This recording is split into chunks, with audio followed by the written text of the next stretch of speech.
आप सभी को जय मसीह की। आज हम पवित्र आत्मा के फल के विषय में परमेश्वर के वचन से देखेंगे। गलतियों की पत्री 5 अध्याय 22 और 23 पद में पौलुस आत्मा के फल का वर्णन करता है, जो एक उद्धार पाए हुए और प्रभु यीशु मसीह के लहू से धोए गए विश्वासी के जीवन में पाए जाते हैं। फल जो है वो भरपूरी को प्रकट करता है। आत्मा का फल प्रभु यीशु मसीह के जीवन का प्रदर्शन है। यहाँ पर 9 अलग अलग फलों का वर्णन पाया जाता है। तो आइए हम एक एक करके उन फलों के विषय में सीखेंगे। पहला जो फल है वह है प्रेम। पवित्र आत्मा के द्वारा परमेश्वर ने अपना प्रेम हम में से हर एक को दिया है। रोमियो की पत्री और उसका 5 अध्याय और 5 पद में इस प्रकार से लिखा है, और आशा से लज्जा नहीं होती, क्योंकि पवित्र आत्मा जो हमें दिया गया है उसके द्वारा परमेश्वर का प्रेम हमारे मन में डाला गया है। यहाँ पर लिखा है, पवित्र आत्मा के द्वारा परमेश्वर का प्रेम हमारे अंदर डाला गया है। परमेश्वर का प्रेम जो सब के लिए है, जिसमें विश्वासी और अविश्वासी सब शामिल है।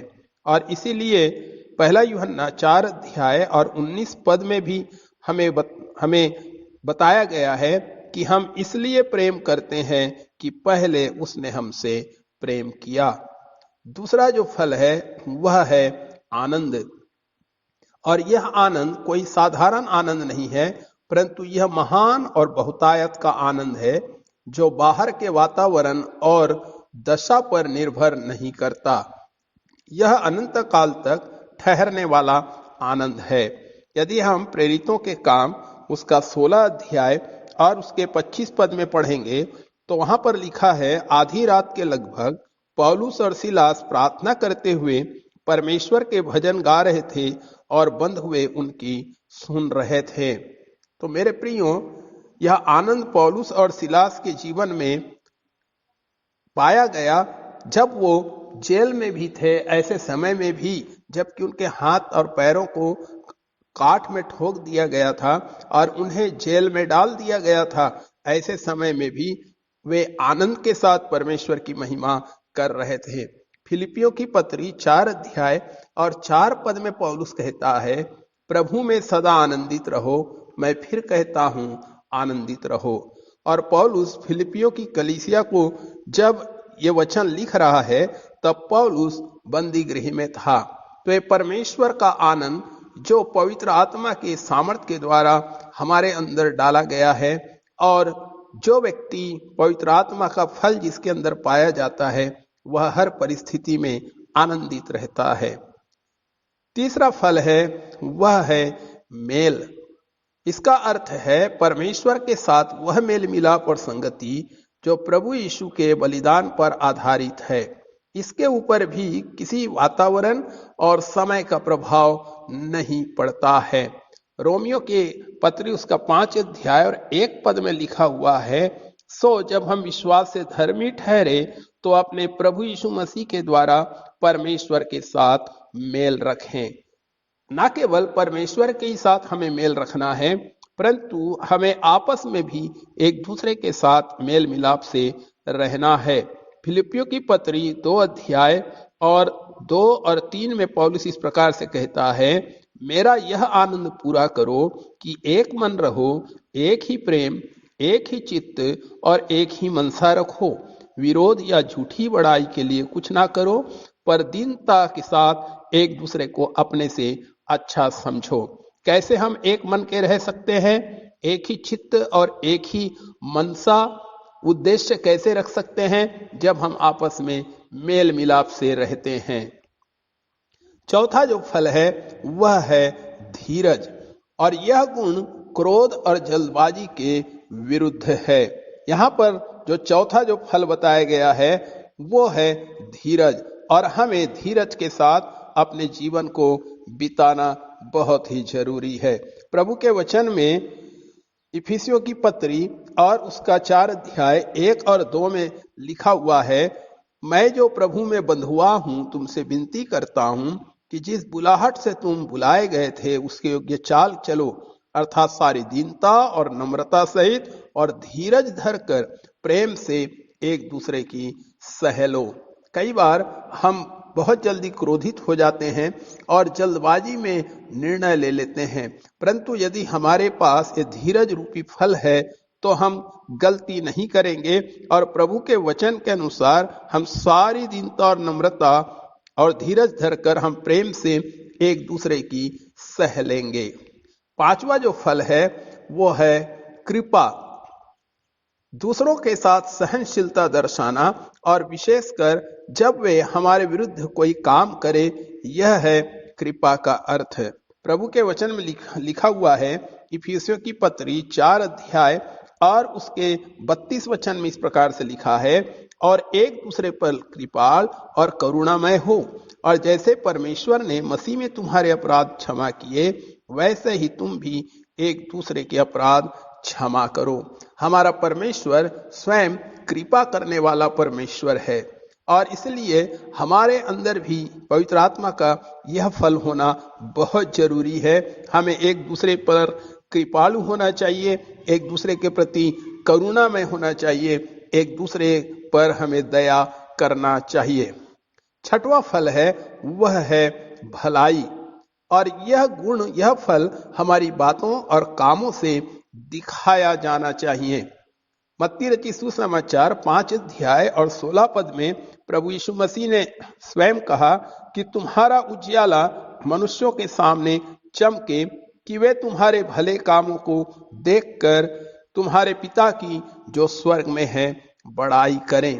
तो मेरे प्रियो, हमारा जो भला काम है, हमारी जो भलाई है, वो हमारी बातों के द्वारा और कामों से भी दिखाया जाना चाहिए। गलतियों की पत्री 6 अध्याय और 9 पद में भी इस प्रकार से लिखा है, हम भले काम करने में हियाव ना छोड़ें, क्योंकि यदि हम ढीले ना हों तो ठीक समय पर कटनी काटेंगे। तो जिस विश्वासी के अंदर आत्मा का फल पाया जाता है, उसके जीवन से और उसकी बातों से भलाई दिखाई देता है। सातवां फल है और वह है विश्वास। एक आत्मिक व्यक्ति अपने प्रभु और दूसरों के साथ हर समय विश्वास योग्य रहता है और वो परमेश्वर पर हमेशा विश्वास भी करता है।